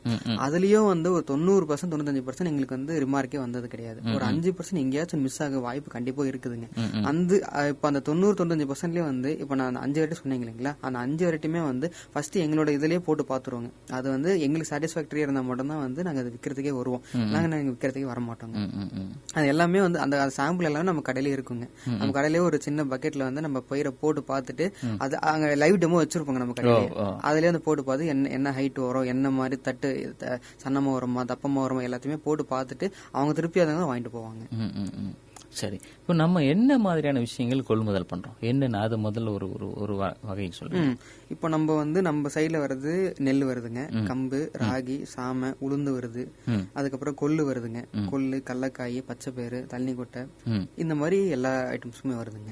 இது போக வந்து சீசன் இல்லாத டைம்ல புளியாங்கொட்டை வாங்குறோங்க, வேப்பங்கொட்டை வாங்குறோம், இந்த மாதிரி ஐட்டம்ஸும் நம்ம வாங்குறோம், இழுப்பம்பருப்பு வாங்குறோம், எட்டி கொட்டை வாங்குறோம், அந்த மாதிரி ஐட்டம்ஸும் நம்ம வாங்குறோங்க. இப்போ நமக்கு வந்து இங்க சுற்று வட்டாரத்துல எங்கெங்கெல்லாம் இருந்து இப்போ பாரு சொன்னாருங்க, அங்க இருந்து ஒரு நேயர் சித்தன் ஒரு நேயர் சொன்னாரு, அவர் தருமபுரிக்கு அந்த பக்கம். நாங்க அப்பவே 10-20 வருஷத்துக்கு முன்னாடி நாங்க பெண்ணாகிறதுக்கு தான் வந்திருக்கோம் அப்படின்ற மாதிரி சொன்னாங்க. இப்போ அந்த மாதிரியான தாக்கம் எப்படி இருக்கு, இல்ல குறைஞ்சிருக்கா கூடி இருக்கா? இல்லைங்க, இப்போ என்ன அப்படின்னா சில ஒரு படிச்சுட்டு வெளியூருக்கு போனவங்க வந்து நம்மளோட ஆதாரம் இதுதான் அப்படின்னு தெரிஞ்சுக்கிட்டு ஊருக்கு நிறைய பேர் விவசாயத்துக்கு வந்திருக்காங்க. அது எங்களுக்குமே நல்லா தெரியும். எங்க கிட்ட வந்து இந்த மாதிரி நிலம் எங்க கிட்ட இருக்குங்க, என்ன பண்ணலாம் அப்படின்னு நிறைய பேர் கேட்டிருக்காங்க. ஒரு ஐடியா கேட்டிருக்காங்க. இப்போ இந்த சீசன் வந்து வருது, எனக்கு என்ன பண்ணணும்னு தெரியாது, நீங்க சொன்னீங்க அப்படின்னா என்னோட நிலத்துல சும்மா வச்சு நான் என்னால அதை பார்க்க முடியல, அதனால ஏதாச்சும் ஒண்ணு விளைஞ்சு அதை வந்து நான் ஒண்ணு என் வீட்டுக்கு வச்சுக்கிறேன், இல்லைன்னா உங்களுக்கு எடுத்து வந்து போட்டுறேன். அந்த மாதிரி வந்து ஒரு கிட்டத்தட்ட ஒரு 10 பேருக்கு மேல கேட்டிருக்காங்க. அப்படி இருக்கிறப்ப வந்து அவங்களுக்கு அந்த ஒரு விஷன் வந்து அவங்களுக்கு கிடையாது. ஆனா என்ன செய்யணும் நம்ம சொன்னோம் அப்படின்னா அதுக்கான வேலைகளை வந்து அவங்க பின்பற்றுவாங்க. அப்படி இருக்கிறவங்க கிட்ட வந்து நம்ம தெளிவா இந்த மாதிரி சொன்னோம், இந்த சீசன்ல இது போடுங்க அது போடுங்க அப்படின்னு நம்ம தெளிவா நம்ம கைடன்ஸ் வந்து கொடுத்தோம் அப்படின்னா கண்டிப்பா அதை வந்து செய்வாங்க. வரணும் கிடையாது. இன்னொன்னு என்னன்னா, இப்ப அந்த மாதிரி இருக்கிறவங்க வந்து நம்ம பெரும்பாலும் நம்ம உற்சாகப்படுத்தினாதான் வந்து அந்த வேலையை அவங்க தொடர்ந்து அவங்க செய்வாங்க. இல்ல நீங்க இது தப்பா பண்ணீங்க வந்து கொஞ்சம் வந்து நம்ம இது சொன்னாலுமே அந்த வேலையை வந்து அவங்க விட்டுறதுக்கு நிறைய வாய்ப்பு வந்து இருக்கு. அதனால அவங்க முடிஞ்ச அளவுக்கு வந்து அவங்கள வந்து என்கரேஜ் பண்ணி நம்ம கூட்டிட்டு வந்துடணுங்க. பெரும்பாலும் இன்னைக்கும் கூட பாத்தீங்கன்னா மண்டியில போய் வாங்குறது அப்படின்றது ஒரு கிராமங்கள்லயும் சரி விவரம் தெரிஞ்சவங்க மண்டியில போய் வாங்குறாங்க. இந்த மண்டியில வாங்குறதுக்கும் மற்ற கடைகள்ல வாங்குறதுக்கும் இருக்கக்கூடிய வித்தியாசங்கள் இருக்கும், அதை பத்தி சொல்லுங்க. இப்போ மண்டி அப்படின்றது என்ன அப்படின்னா நேரடியா வந்து விவசாயிகளுக்கு கிட்ட இருந்து நம்ம கொள்முதல் பண்றோங்க. சோ எங்க விளையுது, விவசாயம் கிட்ட தான் விளையுது. இப்போ அவங்க கிட்ட இருந்து நம்ம வாங்குறோம் அப்படின்னா இருக்கிறதுலே லோவஸ்ட் நம்ம கிட்ட தாங்க கிடைக்கும். இப்போ அவங்க கிட்ட இருந்து நம்ம பொருளை வாங்கி நம்ம மத்தவங்களுக்கு கொடுக்குறோம் அப்படின்னா வேற எந்த ஒரு மிடில் மேனும் இங்க இருக்க மாட்டாங்க, நம்ம மட்டும் தான் இருப்போம். நமக்கு ஒரு குறைந்தபட்ச லாபத்தை நம்ம வச்சுக்கிட்டு தான் வந்து நம்ம கொடுப்பாங்க. அப்படி இருக்கிறப்ப வந்து தரமும் சரி ரேட்டும் சரி அந்த குவான்டிட்டியும் சரி நம்ம கிட்ட மட்டும் தான் கிடைக்கும். அதாவது உங்களுக்கு ஒரு டிபார்ட்மெண்ட் ஸ்டோர்ல அவங்க பேக் பண்ணி என்ன ரேட் கொடுக்குறாங்களோ மினிமம் அதை விட ஒரு 20% 25% ரேட் வந்து நம்மளால குறைச்சு கொடுக்க முடியும். மொத்த விலையில ஒரு 20% வந்து நம்மளால வந்து, ஏன்னா வந்து நேரடி கொள்முதல் நேரடி விற்பனை அப்படின்றதுனால. சரி, இது எந்த அளவுல இப்போ நீங்க செஞ்சிட்டு இருக்கீங்க? வெளிநாடுகள் அந்த மாதிரி ஏற்றுமதி அந்த மாதிரி விஷயங்கள் இருக்கா, இல்ல கொள்முதல் செஞ்சு இங்க உள்ளூர் அளவுலயே நீங்க விற்பனை செஞ்சிட்டு இருக்கீங்களா? ஓகே, இப்போ நம்ம வந்து இப்போ ராகி அப்படின்னு எடுத்துக்கிட்டோம் அப்படின்னா ஒரு வருஷத்துக்கு நம்மளால கிட்டத்தட்ட ஒரு 400-500 டன் ராகி வந்து நம்மளால கொள்முதல் செய்ய முடியுங்க. ஹேண்டில் பண்றோங்க. இதே கடலக்காயை எடுத்துக்கிட்டீங்க அப்படின்னா ஒரு 800-900 டன் ஒரு 1000 டன் கிட்ட வந்து நம்மளால வந்து அதை கொள்முதல் பண்ண முடியும் ஒரு ஆண்டுக்கு சொல்றேன். இப்போ அந்த அளவு இருக்கிறப்ப வந்து நம்ம பூரா இதுவுமே வந்து இங்கேயே செலவு பண்ண முடியாதுங்க. நம்ம வந்து வெளியே எடுத்துட்டு போய் தான் ஆகணும். இருக்கிற மார்க்கெட் ரேட்டை நம்ம வச்சா மட்டும்தான் வந்து நம்மளால வெளியில போய் விற்க முடியும். அப்படி இருக்கிறப்ப வந்து பெரிய பெரிய மில்ஸ், பெரிய பெரிய ஃபுட் ப்ராசஸிங் கம்பெனிஸ் அந்த மாதிரி இருக்கிறவங்க கிட்ட நம்மளோட குவாலிட்டி வந்து நம்ம காட்டி இதுதான் இங்க ரேட் அப்படின்னு நம்ம ஃபிக்ஸ் பண்ணிட்டு கண்டிப்பா நம்ம கொடுத்துட்டு தாங்க இருக்கோம். இப்போ எங்கெங்கெல்லாம் அது நம்ம இப்போ ஃபார் எக்ஸாம்பிள் இப்போ நிலக்கடலை இருக்கு அப்படின்னா அது எண்ணெய் இந்த மாதிரி விஷயங்களுக்கு போகும். மற்ற இந்த மாதிரி இப்போ நிலக்கடலை அப்படின்றது வந்து நீங்க சொல்ற எண்ணெய்க்கு வந்து கிட்டத்தட்ட ஒரு 30% 40% எண்ணெய்க்கு போகும். மீதி 60% 70% வந்து இந்த கடல மிட்டாய் நம்ம சொல்லுவோம் இல்லைங்களா, பர்பி, அதுக்கு மட்டும் தாங்க போயிட்டு இருக்கு நம்ம ஏரியால இருந்து. ஏன்னா நம்ம ஏரியால இருக்க கடலக்கொட்டை வந்து பெரும்பாலும் வந்து நாட்டி வெரைட்டிங்க, வேற எந்த ஏரியாலுமே வந்து இந்த குவாலிட்டி வந்து கிடைக்காது. அதனால நம்ம சைடு போறது எல்லாமே வந்து கடல மிட்டாய்க்கும் அந்த மிட்டாய் பர்பிக்கு மட்டும் தாங்க போயிட்டு இருக்கு. அப்படி இருக்கிறப்போ வந்து தமிழ்நாட்டுல பாத்தீங்கன்னா இப்ப தாராபுரம், திண்டுக்கல் ஏரியால வந்து பெரிய பெரிய மில்லுக்காரங்க வந்து இருக்காங்க. அவங்க கிட்ட வந்து நம்ம கொடுக்குறோம் பர்பி.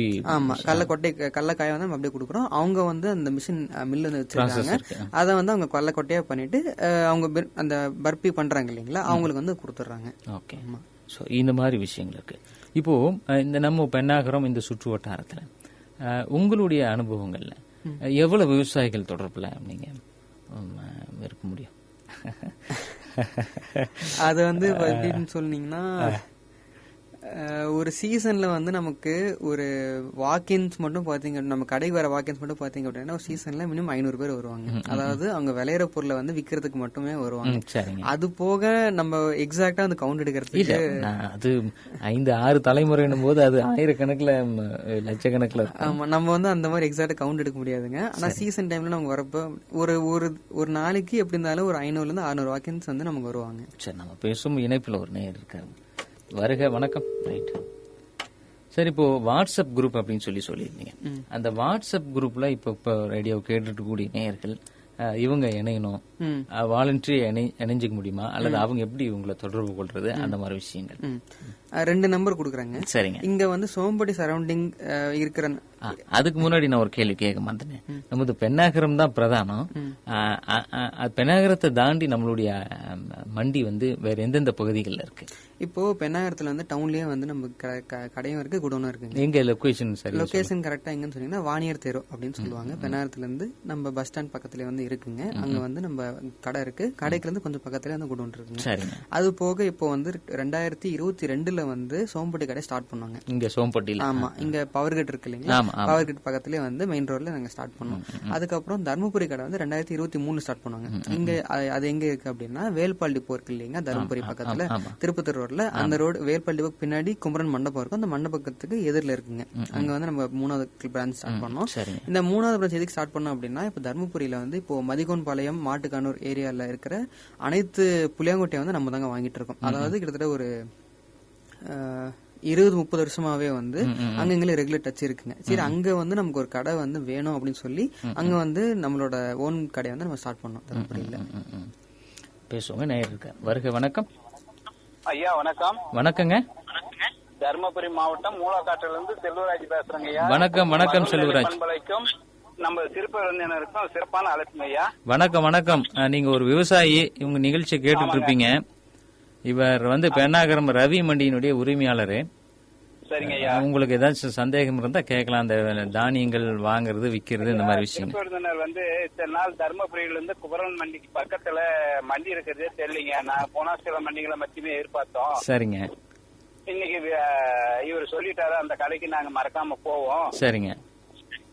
அவர் வந்து வெளிப்படையாக வந்து உள்ள விஷயங்கள உள்ளபடி பேசுற அப்படிங்க, ரொம்ப பிடிக்குதுங்க. நன்றி. சரி சரி, தொடர்ந்து நிகழ்ச்சி. ஒளிவு மறைவு இல்லாம பேசுறாரு. இல்ல, வியாபாரத்துல தொழில வந்து வெளிப்படைத்தன்மை இருந்ததுனாதான் நம்பகத்தன்மை வரும். முதல்ல நம்பிக்கை இருந்தாதான் விவசாயிகளுக்கு வந்து ரொம்ப முக்கியமான ஒரு விஷயம். நம்பிக்கை ரொம்ப முக்கியங்க. ஏன்னா நீங்க ஒரு விவசாயிங்க, உங்களுக்கு தெரியாத ஒண்ணு இல்ல. ஏதாச்சும் அவர்கிட்ட கேட்கணும், பேசணும்னா நீங்க பேசலாம். ஐயா, இந்த சிறுதானியங்கள்ல வந்து பாத்தீங்கன்னா ஒரு முக்கியத்துவம் கொடுக்குது. அன்னைக்கு வந்து இந்த நோய்களை பத்தியே தெரியாதுங்க. சுகரை பத்தி தெரியாது, பிபி பத்தி தெரியாது. எல்லாமே வந்து சிறுதானியங்களை சாப்பிட்டதுனால அன்னைக்கு மக்களுக்கு வந்து எந்த பிரச்சனையுமே இல்ல. சொல்லுங்க. ஆனா இன்னைக்கு வந்து பார்த்தோம்னா அந்த சிறுதானியங்களே மக்கள் மறந்துட்டாங்க. எல்லாம் வந்து இந்த பேக்கரி ஐட்டத்துக்கு மாறதுனால சில பிரச்சனைகள்லாம் நிறைய வருதுங்க. நிச்சயம். ஆனா விவசாயி, நீங்க ஒரு விவசாயி, அதை சந்தைப்படுத்துறதுல இருந்து ஏதாவது சந்தேகம் கேட்டீங்கன்னா ஒரு மண்டியினுடைய உரிமையாளர் அவர் விளக்கம் சொல்றதுக்கு இன்னும் நல்லா இருக்கும். ஐயா, அவர் சொன்னாரு, இந்த மாதிரி முகவரி கொடுக்கறேங்க, உங்களுடைய அன்றாட விலைப்பட்டியல் என்னன்றது தெரிஞ்சுக்கணும்னா நாங்க உங்களுக்கு வசதியா இருக்கும். நம்பர் கொடுத்துருந்தாரு. அந்த நம்பர் கொடுத்தாருன்னா இன்றைக்கு என்ன பொருள் என்ன விளையாண்டதை தெரிஞ்சோம்னா நாங்க ஒரு விவசாயி விழிப்புணர்வு ஒரு வாய்ப்பு இருக்கு. நன்றி. நிச்சயமா அந்த நம்பர் வாங்கி கொடுத்துறேன், நீங்க குறிச்சுக்கோங்க. நிகழ்ச்சி தொடர்ந்து கேளுங்க. நன்றி செல்வராஜ். நன்றிங்க. நன்றி. இணைப்பில் வரக்கூடிய அடுத்த அன்பான நேயர். வருக, வணக்கம். வணக்கங்க. ஐயா வணக்கம், நான் சந்திரசேகர் பேசுறேன். வணக்கம். கட்பாடியிலிருந்து. வணக்கம் சந்திரசேகர். இன்னைக்கு நவதானிய பூமி அப்படின்னு சொல்லிட்டு பேசிட்டு இருக்கோம். சிறப்பு விருந்தினரா பெண்ணாகரம் ரவி மண்டியினுடைய பிரணவ் அவர்கள் இருக்கிறாங்க. இந்த நவதானியங்களை சந்தைப்படுத்துதலை பத்தி அவங்க விளக்கங்கள் கொடுத்துட்டு இருக்காங்க. கண்டிப்பா. வாங்கறது எப்படி, விற்பனை எப்படி அதுல வெளிப்படைத்தன்மை இருக்கணும் அப்படின்றத உள்ளிட்ட பல்வேறு விஷயங்கள் பேசிட்டு இருக்கோம். மகிழ்ச்சி மகிழ்ச்சி. ரொம்ப அற்புதமா நிகழ்ச்சி போயிட்டு இருக்கு, கேட்டுக்கொண்டிருந்தேன். வாழ்த்துக்கள். எனக்கு என்னன்னா இந்த சிறுதானிய வகைகளையும் தனி இந்த பொதுவா தானியங்கள் சேமிக்கக்கூடிய இந்த கிடங்குகள் இருக்கு இல்லையா, அது வந்து எப்படி மெயின்டைன் பண்ணணும்? இப்ப இருக்கக்கூடிய காலகட்டத்தில் இந்த கிடங்குகள் பிரத்யேகமாக சீர் அமைத்து அதை ஸ்டோர் பண்ணக்கூடிய சவால்கள் அது எப்படி அதை பராமரிக்கணும், எப்படி பராமரிச்சா அதுல பிரச்சனைகள் இல்லாம பாதிப்பு இல்லாம இருக்கலாம்ன்றது கேட்டிருக்கீங்க. அதே மாதிரி எவ்வளவு நாள் வரைக்கும் வச்சிருக்கலாம் பண்ணி வைக்கலாம், அது ரொம்ப நல்லா இருக்கும் அப்படின்னா மேக்சிமம் எவ்வளவு நாள் வரைக்கும் ஸ்டோர் பண்ணலாம்? நன்றிங்க. நீங்க வானொலியில் நம்ம கேட்போம். நிச்சயம். இணைப்பில் வரக்கூடிய அடுத்த நேயர் வருக. வணக்கம். வணக்கங்க. கோணப்பள்ளத்திலிருந்து பாலன். சொல்லுங்க பாலன். தானியங்களை பத்தி பேசுங்க. ஆமா நம்ம பெண்ணாகரம் ரவி மண்டியிலிருந்து உரிமையாளர் வந்திருக்காரு. அதை எப்படி? வணக்கம். நெல்லு நம்ம விளைஞ்சோம்னாங்கள ஒரு 3 மாதத்துல அண்டு பூச்சி உட்காந்துருது. அது எப்படி பாதுகாக்கிறதுன்றது சொல்லுங்க. நான் இப்போ என்ன அப்படின்னா, இப்போ நம்ம நெல் வந்து நீங்க விளையறீங்க இல்லையா, நெல் நீங்க விளைஞ்சதுக்கு அப்புறமே வந்து அதை கரெக்டா வந்து நீங்க காய வச்சு தூத்தி ஒரு பையில வந்து நீங்க போட்டு வச்சுட்டீங்க அப்படின்னா கண்டிப்பா 3 மாசம் வரைக்கும் வந்து ஒண்ணுமே ஆகாதுங்க. அந்த 3 மாசத்துக்கு அப்புறம் அந்த பூச்சி உட்காருது இல்லைங்களா, அப்போ வந்து மறுபடியும் ஒரு டைம் வெயில் எடுத்து காய போடுங்க. அதுவே போதுங்க, வேற எதுவுமே நீங்க பண்ண வேணாம். நீங்க வந்து அந்த இப்போ ஒரு 10 மூடை விளையறீங்க அப்படின்னா ஒரு 2 மூடை 3 மூடை தான் உங்களுக்கு வந்து வீட்டுக்கு தேவைப்படும். மீதி இருக்காதான் நான் அடுத்த வருஷம் தேவைப்பட்டோம் இல்ல யாராச்சும் வந்தா கொடுக்கறதுக்காக நீங்க யூஸ் பண்ணி எடுத்து வச்சிருப்பீங்க. அதை வந்து நீங்க ஒரு 3 மாசத்துக்கு அப்புறம் ஜஸ்ட் ஒரு நாள் வந்து வெயில வந்து காய போட்டு விடுங்க. வெயில வந்து இழுத்து விட்டீங்க அப்படின்னாவே கண்டிப்பா இன்னும் ஒரு 3 மாசத்துக்கு வந்து ஒண்ணுமே ஆகாதுங்க. நம்ம பெரும்பாலும் அந்த வேலையை யாரையுமே செய்யறது கிடையாது. அதை வந்து நீங்க செஞ்சாலே அது போதும், வேற எதுவுமே வந்து நீங்க பண்ண தேவையில்ல அதுக்கு. சரிங்க. அந்த சிறுதானியம் இப்ப வரகு விளையாடணும்னு வச்சுக்கோங்க, அது எத்தனை வருஷம் வச்சிருக்கலாம்? வரகு பொறுத்த வரைக்கும் வந்து ஒண்ணுமே நீங்க பண்ண தேவையில்லைங்க. வரகு குறிப்பிட்டதாக வரகுக்கு மட்டும் நான் சொல்றேன். வரகு பொறுத்த வரைக்கும் நீங்க 1 வருஷம் 2 வருஷம் வச்சிருந்தா கூட ஒண்ணுமே ஆகாதுங்க. இப்ப கோயில்ல வந்து நம்ம 3 வருஷம் விளைஞ்சி ஒண்ணுமே ஆகாதுங்க. நீங்க வரகு பொறுத்த வரைக்கும் நீங்க கவலைப்பட தேவையில்ல. எத்தனை வருஷம் வச்சிருக்கலாம்? இப்போ இந்த கோயில்ல வந்து கலசத்துல வந்து குட்டுறாங்க பாத்தீங்களா, அது வந்து 7 வருஷத்துல இருந்து 11 வருஷம் வரைக்கும் வந்து வச்சிருப்பாங்க. ஒண்ணுமே ஆகாதுங்க வரகுக்கு. தெனை இது வந்து இப்போ தெனை குதிரைவாளி வந்து நம்ம பெருசா யாரும் வச்சுக்க மாட்டாங்க. வீட்டுக்கு தேவைப்பட்ட மட்டும் வச்சுக்கிட்டு மீதி விலைக்கு போட்டுருவாங்க. ஏன்னா டெய்லி வந்து நம்ம தெனை சாப்பாடு சாப்பிட முடியாதுங்க. அதனால வந்து நமக்கு எவ்வளவு வந்து வீட்டுக்கு தேவை வச்சுக்குமோ அதை மட்டும் நீங்க வச்சுக்கிட்டு மீதி வந்து விலைக்கு போட்டுருங்க. என்னைக்காலும் நம்ம மண்டியில வந்து இன்னைக்கு அது கிடைக்கும், தனியாவும் கிடைக்கும், அரிசியாவும் கிடைக்குங்க. அதெல்லாம் உங்களுக்கு எப்ப சாப்பிடணும் தோணுதோ நம்ம வாங்கி சாப்பிட வேண்டியதுதான். வீட்டுக்கு சாப்பிடறவங்க வச்சிருக்கிறோம். வீட்டுக்கு சாப்பிடறாங்களா ஒரு 10 வச்சுக்கோ, ஒரு கொஞ்சமா அப்போ அரிசிக்குவோம். அவ்வளவுதாங்க. ஒரு 2 வருஷம் 3 வருஷம் அப்படி வச்சுக்கலங்க, ஒன்னும் பிரச்சனை வராதுங்க. சரி. நன்றி பாலனையா, மிக்க நன்றி. இப்ப அதுக்கு முன்னாடி ஒரு நேயர் கேட்டார் இல்லைங்களா, அந்த கிடங்கு நம்ம பாதுகாக்கக்கூடிய அந்த பகுதிகளை எப்படி பராமரிக்கிறது, அதே நேரத்துல எவ்வளவு நாட்கள் எந்தெந்த தானியங்களை எவ்வளவு நாட்கள் வச்சிருக்கலாம். இப்ப இவரும் கேட்டாரு.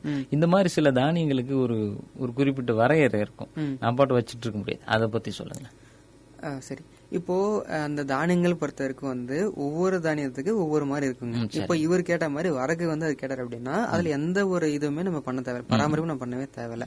வரகுன்றது வந்து இப்போ நம்ம கோயில்ல வந்து கொட்டுறதுக்கு யூஸ் ஆகுறதுங்க. இப்போ அது எது கொட்டுற அப்படின்னா நாட்டுல வந்து ஏதாச்சும் ஒரு வறட்சி வந்துச்சுனாவோ இல்ல ஒரு இது வெள்ளம் வந்துச்சுனாவோ அந்த வரகு வந்து நம்ம எடுத்து யூஸ் பண்ணதுக்காக தான் வந்து நம்ம கோயில இருந்து கொட்டி வைக்கிறோம். அப்படி இருக்கிறப்போ வந்து 11 வருஷத்துக்கு ஒண்ணுமே ஆகாதுங்க. 11 வருஷத்துக்கு அப்புறம் ஒரு டைம் தான் வந்து கும்பாபிஷேகம் பண்றப்ப அதை பழசை எடுத்துட்டு புதுசு வந்து போடுவாங்க.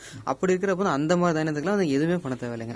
இப்ப மத்தபடி வந்து இந்த கடலக்காய், நெல்லு அந்த மாதிரி இருக்க பொருள்லாம் வந்து இவர் சொன்ன மாதிரி ஒரு 3 மாசத்துக்கு வந்து நம்ம 3 மாசத்துக்கு மேல நம்ம வச்சுக்கிறோம் அப்படின்னா ஒரு 3 மாசத்துக்கு ஒன்ஸ் வந்து நம்ம எடுத்து வெயில வந்து நம்ம காய போட்டு வச்சாலே போதுங்க. மத்தபடி எந்த ஒரு பராமரிப்பும் அதுக்கு தேவைப்படாது. ஒரு வெயில போட்டு சுத்தப்படுத்தி மீண்டும் அதை கொண்டு வந்து அதை வந்து பராமரிப்பு பண்ணி வச்சாலே நம்ம போதும். வேற எதுவுமே வேலைகள் கூடுதலான பராமரிப்பு தேவைப்படாது. நம்ம தொடர்ந்து பேசுவோம். ஒரு நிகழ்ச்சியில் ஒரு இனிய பாடலுக்கு பிறகு நம்ம நேயர்களும் கூட பங்கெடுக்கலாம். அன்பான நேயர்கள், இது போன்ற உங்களுக்கான சந்தேகங்களுக்கு அழைக்க வேண்டிய தொலைபேசி எண்கள் 04342 என்ற முன்னிணைப்போடு 280 896 மற்றும் ஒரு நிலையத்தினுடைய எண்ணாக 04342 என்ற எண்ணோடு 290 896 என்ற எண்களில் பேசலாம். இன்னைக்கு நம்ம நவதானிய பூமி அப்படின்ற தலைப்புல பென்னாகரம் ரவி மண்டியினுடைய உரிமையாளர் பிரணவ் ரவி அவர்கள் நம்மோடு சிறப்பு விருந்தினராக பங்கேற்றிருக்கிறார். இந்த தானியங்கள் குறித்தான விளைச்சல், அது சந்தைப்படுத்துதல் உள்ளிட்ட பல்வேறு விஷயங்களை பேசிக் கொண்டிருக்கின்றோம். இணைந்திருப்போம் நேயர்களே, இது மருதநெல்லி சமுதாய வானொலி 89.6. அன்பான நேயர்கள் கேட்டுக்கொண்டிருப்பது மருதநெல்லி சமுதாய வானொலி 89.6, மாவட்டத்தினுடைய முதல் சமுதாய வானொலி. நேயர்களே, மக்களுடன் மருதநெல்லி என்ற ஒரு நல்ல நிகழ்ச்சியில் நாம் இணைந்திருக்கின்றோம். இன்று குறிப்பாக நவதானிய பூமி என்ற ஒரு நல்ல தலைப்பு. ஆம்னர்களே, நவதானிய பூமி என்ற தலைப்பு வைத்ததற்கான காரணம் நிச்சயமாக நம்முடைய தருமபுரி மாவட்டம் தான் இந்த சிறுதானியங்களின் விளைச்சலில் ஒரு அற்புதமான பூமி என்று, பொன்னான பூமி என்று சொல்லலாம். அதனை முன்னிட்டு நவதானிய பூமி என்ற தலைப்பிலே இந்த தானியங்களை சந்தைப்படுத்துதல், அதில் இருக்கக்கூடிய சிரமங்கள், விவசாய பெருமக்கள் இதை எப்படி வெளிப்படைத்தன்மையோடு நம்பகத்தன்மையோடு செய்ய வேண்டும் என்பது உள்ளிட்டலாம் குறித்து நாம் பேசிக் கொண்டிருக்கின்றோம். நம்மோடு இன்றைய மக்களுடன் மருதநெல்லி நிகழ்ச்சியினுடைய சிறப்பு விருந்தினராக பென்னாகரம் ரவி மண்டியினுடைய உரிமையாளர் பிரணவ் ரவி அவர்கள் இவ்வளவு நேரம் நம்மளோட நிறைய விஷயங்களை பேசிட்டு இருக்காங்க. அது குறிப்பா அந்த தானியங்களுடைய சந்தைப்படுத்துதல், விவசாயிகளுக்கு எப்படி நாங்க வெளிப்படைத்தன்மையா விலைகளை கொடுத்துட்டு இருக்கோம் அப்படின்னு இப்ப நிறைய விஷயங்களை பேசிட்டு இருக்காங்க. சார், இப்ப அதனுடைய தொலைபேசி இலக்கங்கள் கொடுத்தீங்கன்னா அவங்க இன்னும் உங்ககிட்ட நேரடியா தொடர்பு கொள்றதுக்கு கூடுதல் வசதியா இருக்கும். இப்போ சோம்பட்டி அண்ட் பென்னாகரம் ரீஜனுக்கு 7708 7708 75 312 77 08 0 75 312. இது சோம்பட்டி அண்டு பென்னாகரம். ஆமாங்க. சரிங்க. தர்மபுரி ஏரியாக்கு என்னன்னா, தர்மபுரி நீங்க ஏற்கனவே சொன்ன அந்த வேல்பால் டிப்போ பக்கத்துல இருக்குங்க. சரிங்க. 90 90 256 256 55 55 200 200. ரைட்டுங்க. பென்னாகரம் சோம்பட்டி அப்படின்ற மண்டியை நாம தொடர்பு கொள்ளணும் அப்படின்னும் போது 77 080 75 312. இது சோம்பட்டி அண்ட் பென்னாகரத்தில் இருக்கக்கூடிய ரவி மண்டியை தொடர்பு கொள்ளலாம். தருமபுரியில் இருக்கக்கூடிய அந்த மண்டியை நாம தொடர்பு கொள்ளணும் அப்படின் போது 90 256 55 200 அப்படின்ற எண்களை தொடர்பு கொள்ளலாம் அப்படின்னு சொல்லியிருக்கீங்க. இப்போ இவங்க வாட்ஸ்அப்ல உங்ககிட்ட அனுமதி கொடுத்தாங்க, அவங்க நம்பரை கொடுத்தாங்கன்னா நீங்க அதுல சேர்த்து எங்களையும் அந்த குழுவுல இணைச்சுக்கோங்க அப்படின்னும் போது உங்களுக்கு அந்த குழுவுல நீங்க இவங்களை இணைச்சுப்பீங்க. அவங்களுக்கான தினசரி விலை நிலவரம் காலையில எந்த நேரத்துக்கு? அது காலையில ஒரு 7:30 மணிக்கு வந்துருங்க. ரெகுலரா வந்துரும். நம்ம கிட்ட என்னென்ன கொள்முதல் செய்யறோம், என்ன விலைக்கு கொள்முதல் செய்யறோம்ன்றத வெளிப்படையா அதுல கொடுத்துறீங்க. விருப்பம் இருக்கக்கூடியவங்க, வாய்ப்பு இருக்கிறவங்க அதை நம்ம நம்மளை தொடர்பு கொண்டு பயன்படுத்திக்கலாம். சரி, நல்ல ஒரு அற்புதமான ஒரு முறையை நீங்க கையாளுறீங்க. இது இல்லாம உங்களுடைய வருகைக்கு பிறகு அல்லது நீங்க புதுதா எடுத்திருக்கக்கூடிய அந்த முயற்சிகள் வேற ஏதாச்சும் எடுத்திருக்கீங்களா நம்மளுடைய மண்டியில? இப்போ நம்மளதே சொந்தமா செக்கு எண்ணெய் அப்படின்றத ஸ்டார்ட் பண்ணிருக்கோங்க. சரிங்க. இப்போ நம்ம கிட்டயே கடலக்காய், எள்ளு, தேங்காய் பருப்பு, இது மூணுத்துக்கான சுத்தமான கலப்படமல்ல எண்ணெய் நம்ம கிட்ட கிடைக்குங்க. இது எதனால ஸ்டார்ட் பண்ணோம் அப்படின்னா, இப்போ நம்ம மண்டி வச்சிருக்கோம், நேரடி கொள்முதலா விவசாயம் கிட்ட இருந்து நம்ம கடலக்காய் வாங்குறோம். அதை நம்மளே எண்ணெயா மாத்தி கொடுக்கலாம் அப்படின்ற ஒரு முயற்சியினாலதான் நம்ம எடுத்தோம். ஆரம்பத்துல நிறைய சப்போர்ட் எங்களுக்கு கிடைச்சிச்சுங்க. இப்போ நம்ம கொடுக்குற அந்த குவாலிட்டிக்கு, அந்த ரேட்டுக்குமே வேற எங்கேயுமே உங்களால ப்ரொக்யூர் பண்ண முடியாதுங்க. இப்போ அது மட்டும் இல்லாம இப்போ எள்ளும் சரி, தேங்காய் பருப்பும் சரி, நம்ம கடையிலேயே நம்ம கொள்முதல் பண்றோம். அதை நம்ம எண்ணெயா மாத்தி நம்ம இங்க லோக்கலும் கொடுக்குறோம். தருமபுரி கடையில நிறைய கடையில கொடுத்துட்டு இருக்கோங்க. எள்ளெண்ணெய், தேங்காய் எண்ணெய், கடலை எண்ணெய்.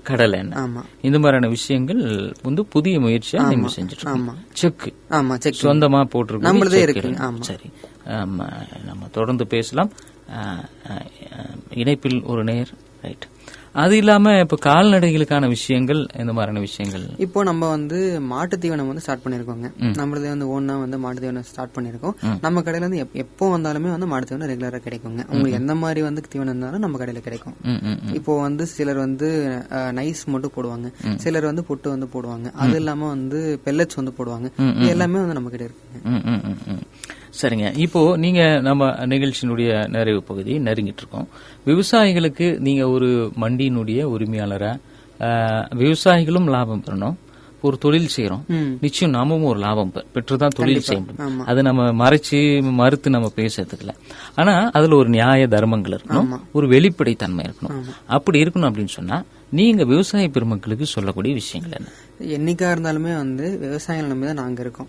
அப்படி இருக்கிறப்ப வந்து நீங்க நல்லா இருந்தா மட்டும் தான் நம்மளால நல்லா இருக்க முடியும். என்னைக்கா இருந்தாலும் எந்த தொழிலா இருந்தாலும் வந்து நீங்க நல்லா இருந்தா மட்டும்தான் வாங்குறவங்களும் சரி விற்கிறவங்களும் சரி நல்லா இருக்க முடியும். அப்படி ஒரு கொள்கையை வந்து நாங்க ஸ்ட்ராங்கா ஸ்ட்ரிக்டா வந்து நடத்திட்டு வரோங்க. எந்த ஒரு விவசாயமே வந்து மனம் வருந்தி வந்து எங்க கடை விட்டு போக கூடாது. அந்த ஒரு இது வந்து நாங்க ரொம்ப தெளிவா வந்து அதுல இருக்கோங்க. யாரா இருந்தாலுமே வந்து நம்ம கடைக்குள்ள உள்ள வந்துட்டாங்க அப்படின்னு நம்மள ஒருத்தரா வந்து தான் அவரை ட்ரீட் பண்ணி நம்ம வந்து அதை பண்ணுவோமே தவிர மற்றபடி அவரை வந்து எந்த ஒரு மன வருத்தமும் வந்து அவரை பட்டு நம்ம அனுப்பக்கூடாதுங்க. அது ஒரு இதை வந்து கொள்கை வந்து ரொம்ப ஸ்ட்ராங்கா நாங்கள் கடைபிடிச்சிட்டு இருக்கோம்.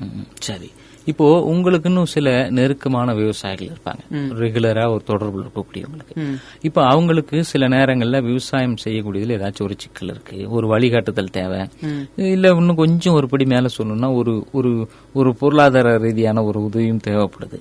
இந்த மாதிரியான விஷயங்கள்லாம் கையாளுறது உண்டா, ஹேண்டில் பண்றது உண்டா, அனுபவங்கள் உண்டா? இப்போ அவங்க எந்த ஒரு தேவையா இருந்தாலுமே வந்து நம்மளால வந்து தீர்த்து வைக்க முடியுங்க.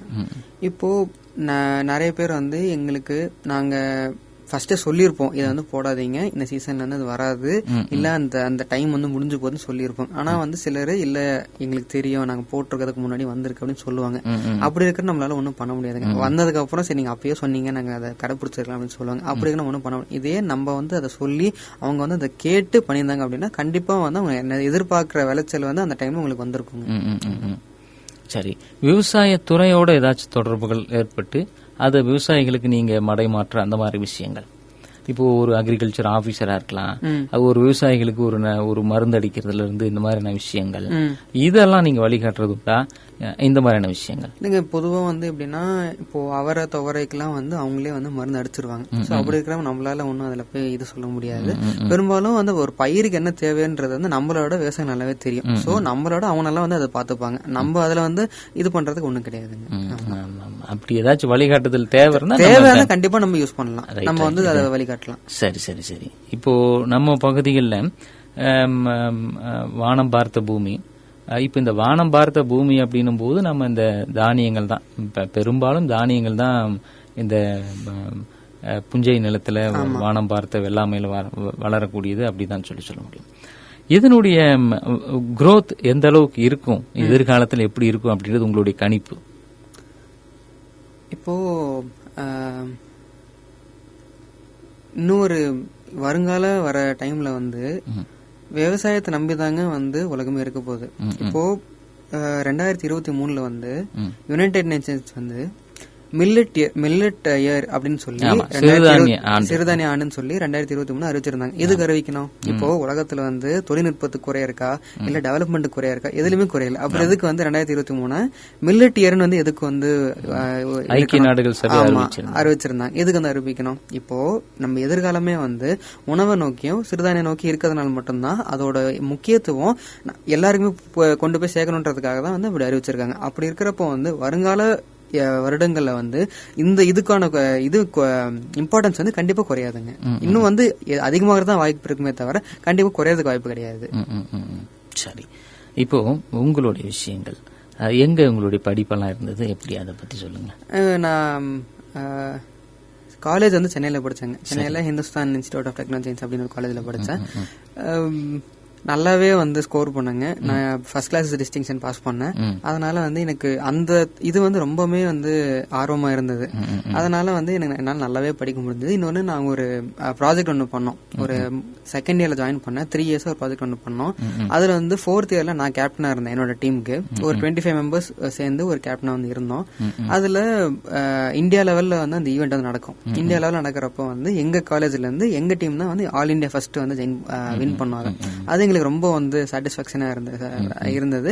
எங்க காலேஜ்ல கிட்டத்தட்ட ஒரு 7-8 இயர்ஸா வந்து அதுல பார்ட்டிசிபேட் பண்ணிட்டு இருக்காங்க. அப்படி இருந்தும் என்னோட கேப்டன்சில என்னோட டீம் தான் வந்து ஃபர்ஸ்ட் டைம் வந்து அந்த கப் வந்து நாங்க ஜெயிச்சோம். என்ன ப்ராஜெக்ட்? அது என்ன அப்படின்னா ஒரு ஆல் டெரெயின் வெஹிக்கிள் அப்படின்னா என்னன்னா நம்ம பொதுவா அந்த ஆஃப் ரோடு வெஹிக்கிள் இந்த மலை பகுதிகளில் வந்து பார்ப்போம் இல்லைங்களா, அந்த மாதிரி ஒரு வெஹிக்கிள் எலக்ட்ரிக்ல செய்யணுங்க. அதை எவ்வளவு வந்து நம்மளால முதலீட்டு குறைவாக செய்ய முடியுமோ அதுதாங்க அந்த ஈவெண்ட். அதுல வந்து இந்தியாலேயே வந்து நம்ம தான் ஃபர்ஸ்ட் பிரைஸ் வின் பண்ணோம். சரி, நல்லது, வாழ்த்துக்கள்ங்க. அப்படி இருந்து நீங்க வந்து விவசாயம் சார்ந்த ஒரு ப்ரொஃபஷன் தேர்ந்தெடுத்திருக்கீங்க. இது எதுக்கு எல்லாத்துக்குமே காரணம் எங்க அப்பா தாங்க. சின்ன வயசுல இருந்தே வந்து எனக்குள்ள வந்து இத வந்து ஊட்டி வளர்த்த எங்க அப்பா மட்டும்தான். அவர்னாலதான் நான் இங்க இருக்கேன். இன்னொன்னு, நான் என்னதான் வந்து எவ்வளவு படிச்சிருந்தாலுமே வந்து கடைசியில நம்ம தொழிலுக்கு தான் வரணும் அப்படிங்கறது என்னோட ஆசை மேல எங்க அப்பாவோட ஆசையுமே. அதனால வந்து சரி நம்ம எதுக்கு வந்து டைம் வேஸ்ட் பண்ணோம் அப்படின்னு சொல்லிட்டு டைரக்டா வந்து படிச்சு முடிச்சதுக்கு அப்புறம் நம்மளோட ஃபீல்டுக்கு வந்து வந்துட்டேன். சரி, இந்த துறையில அனுபவங்கள் அப்படின்னு போது எப்படி? அதாவது இங்க சோம்பட்டி கடை வந்து நான் வந்ததுக்கு அப்புறம் 1 வருஷத்துக்கு அப்புறம் ஸ்டார்ட் பண்ணுங்க. நிறைய வந்து நிறைய அனுபவம் இருக்கு அதுல. அதனால கொஞ்சம் கொஞ்சமா வந்து டெய்லி வந்து கத்துட்டு இருக்குங்க. சரி சரி, நல்லது, வாழ்த்துக்கள். நீங்க எதிர்காலத்துல இன்னும் சிறப்பா அனுபவங்களும் இருக்கு, பிளஸ் படித்த அந்த அறிவும் அந்த இரண்டும் ஒருங்கே சேரும்போது நமக்கு வந்து நல்ல ஒரு பலன்களை கொடுக்கும் அப்படின்றதுல. சரி, நிறைவா எந்தெந்த தானியங்களை மக்கள் அதிகமா உங்ககிட்ட இருந்து வாங்குறாங்க அதை பத்தி? தானியம் வந்து மக்கள் நம்ம சைடுல வாங்குறது கம்மிங்க. நம்ம சைடுல வந்து அவங்க குடுக்கறது தான் அதிகம். ஏன்னா இங்க நிறைய விளைச்சல் இருக்கிறதுனால வந்து நம்ம அவங்க கிட்ட, அதாவது அவங்க நம்ம கிட்ட வாங்குறது கம்மி, நம்ம வந்து அவங்க கிட்ட வாங்குறது தான் அதிகம். அப்படி இருக்கிறப்ப வந்து கல்லக்காய் நிறைய வாங்குறாங்க இங்க. நமக்கு வந்து இப்படி பார்த்தா நான் சொன்னீங்கல்ல, ஒரு வருடத்துக்கு வந்து ஒரு 800 இருந்து 900 டன் வந்து நம்ம வந்து இங்க ப்ரொக்யூர் பண்றோம். அதுதான் வந்து நம்ம இங்க அதிகமா வருது. அதிகமா வந்து கல்லக்காய் தான். ஆமா, கல்லக்காய் வரும், நெல் வருதுங்க. நெல்லுமே எடுக்கிறோம். நெல்லு நம்ம வாங்குறோங்க. நெல்லுமே எடுக்கிறோம். ஆமா. சரி, இந்த சிறு தானியம் அப்படின்றதுல எது இந்த வரகு, சாமை, சோளம், கம்பு இந்த மாதிரியான விஷயங்கள் எது அதிகமான விளைச்சல்? இங்க வந்து பாத்தீங்கன்னா சாமை வந்து அதிகமா வருங்க. சாமையும் தெனை அதிகமா வருதுங்க. தருமபுரி சைடுல வந்து தெனை அதிகமா வருங்க. வத்தல்மலையில இருந்து நமக்கு ரெகுலரா சாமை வாங்கிட்டு இருக்கோம் அவங்க கிட்ட இருந்து. அந்த சாமையை வந்து பாத்தீங்கன்னா அவங்க பெருசா வண்டி வசதி எல்லாம் எதுவும் இல்லைங்க. இப்ப நம்ம சாமை வந்து வண்டியில தான், இங்க நம்ம சைட்ல தான் நம்ம வண்டியில தான் அடிப்பாங்க. ஆனா அங்க வந்து வண்டி வசதி கிடையாது. எல்லாம் இன்னைக்கு வரைக்குமே வந்து தட்டை எடுத்து அவங்களதாங்க கையில தான் அடிக்கிறாங்க. ஆமா ஆமா, அந்த அளவுக்கு வந்து இன்னும் அவங்க கொஞ்சம் வந்து வளர்ச்சி இல்லாம இருக்காங்க. அந்த சாமை அந்த அளவுக்கு வந்து குவாலிட்டியா இருக்குங்க அவங்களுக்கு. அவங்களே வந்து கையில அடிக்கிறதுனால அந்த அளவு நம்ம பார்த்தாலே அந்த வித்தியாசம் தெரியும். தூத்தி கரெக்டா வந்து நம்மளால மிஷின்ல கூட பண்ண முடியாத வேலைகள் வந்து அவங்க கையில செஞ்சு எடுத்துட்டு வருவாங்க. ரெண்டுக்குள்ள வித்தியாசம் ஒன்னும் பெருசா இல்லைங்க.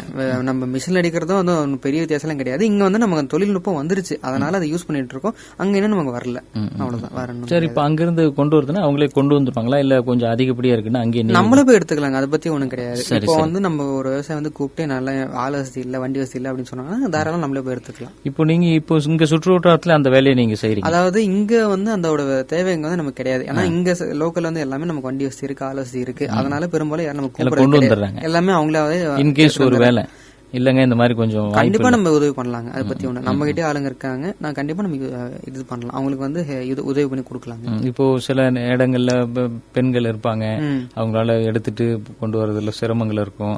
ஆனா அவங்க போடணும் செய்யணும்ன்ற எண்ணம் இருக்கும். இது ஒரு பெரிய குறைபாடா இருக்கு.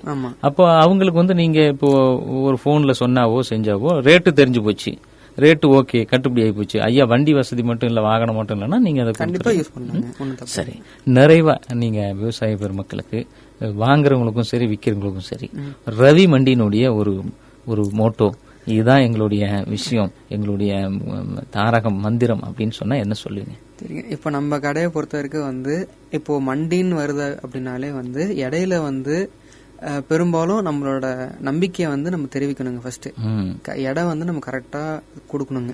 நெக்ஸ்ட் வந்து கரெக்டான ரேட் வந்து கொடுக்கணுங்க. மூணாவது வந்து உடனடியா பணம் கொடுக்கணுங்க. இது 3 தான் வந்து விவசாயிங்க வந்து நம்ம கிட்ட எதிர்பார்க்கறாங்க. மிக சரியா சொன்னீங்க. முதல்ல நான் கொண்டு போறதுக்கான எடை வந்து கரெக்டா இருக்கணும். ஆமா, சரியான விலை இருக்கணும். உடனே எனக்கு பணம். இப்போ விவசாயிங்க வந்து குடுக்கறதே வந்து அவங்களோட அன்றாட பண தேவைக்கு தான் கொடுக்கணும். மிக அழகா சொன்னீங்க. ஆமா, அப்படி இருக்கிறப்போ வந்து இது 3த்தையுமே வந்து நம்ம வந்து அதிகபட்சமான இத முக்கியத்துவம் கொடுத்து நம்ம வந்து அதை செய்யறோங்க. நம்ம கடையில் என்னைக்குமே வந்து வித்தியாசமே வராதுங்க. இடையில வந்து கண்டிப்பா வித்தியாசம் வராது, ரேட்ல கண்டிப்பா வித்தியாசம் வராது. நீங்க போட்டோடனே பணம் வாங்கிக்கலாங்க. இது 3த்தையுமே வந்து நம்ம கரெக்டா செஞ்சு கொடுக்குறோம் உங்களுக்கு. அப்பதான் ஒரு நம்பகத்தை கண்டிப்பா வரும். ஆமா, நம்ம வந்து இன்னைக்கு 6 தலைமுறையா வந்து இந்த கடை நடத்துறோம் அப்படின்னா அதுக்கான நம்பிக்கை தன்மையை வந்து இது மூலியமா நம்ம எடுத்துட்டு போறதுதான். ஆமா, நிச்சயம், ரொம்ப சிறப்புங்க, மிக அழகா சொன்னீங்க. விவசாயிகள் வந்து முதல்ல அந்த நம்பகத்தன்மை நமக்கு கிடைச்சாதான், ட்ரஸ்ட் அப்படின்னு சொல்லக்கூடிய அந்த நம்பிக்கை இருந்தாதான் நம்ம தொடர்ந்து நடத்த முடியும். திடீர்னு வரலாம், திடீர்னு போலாம், ஆனா அது தொடர்ச்சியா இருக்கிறது அப்படின்றது அந்த நம்பகத்தன்மை அப்படின்னு சொல்றது. வாழ்த்துக்கள் சார், உங்களுடைய அந்த நேரத்தை செலவு பண்ணி சொல்லுங்க. இந்த இதுக்கு வந்து நான் எங்க அப்பா வந்து ரொம்ப தேங்க் பண்ணிக்கிறேங்க. இந்த நிலைமையில வந்து நான் இருக்கிறது காரணம் எங்க ஃபுல் அண்ட் ஃபுல் காரணம் வந்து எங்க அப்பா மட்டும் அப்பா தான். பேர் வந்து ரவி. ஆமா, தண்டாயுதம் ரவி அவர் பேரு. இந்த டைம்ல வந்து எனக்கு எல்லாமே வந்து சொல்லி கொடுத்த அவரு தான். அதனால அவரை நான் ரொம்ப வந்து தேங்க் பண்ணிக்கிறேன். நிச்சயம் வாழ்த்துக்கள். உங்களுடைய எதிர்கால திட்டங்கள் இந்த தொழில் சார்ந்து இந்த வண்டியினுடைய ஊடாக நீங்க நல்லபடியா வளர்ச்சி அடைந்து நீங்க மட்டும் இல்லாம இந்த பகுதியில் இருக்கக்கூடிய விவசாய பெருமக்களுடைய வளர்ச்சிக்கும் நீங்க முக்கியத்துவம் பங்கெடுக்கிறீங்க. ஏன்னா ஒரு விவசாயி வந்து விளைஞ்சதை வந்து கொள்முதல் செய்யறதுக்கு ஒரு நல்ல நம்பிக்கையான நபர் வேணும்.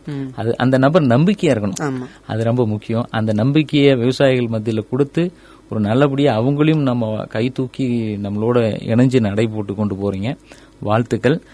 மீண்டும் உங்களுடைய தொலைபேசி எண்கள் சோம்பட்டி மற்றும் பென்னாகரத்தினுடைய மண்டியினுடைய தொலைபேசி எண்கள் 7708075312.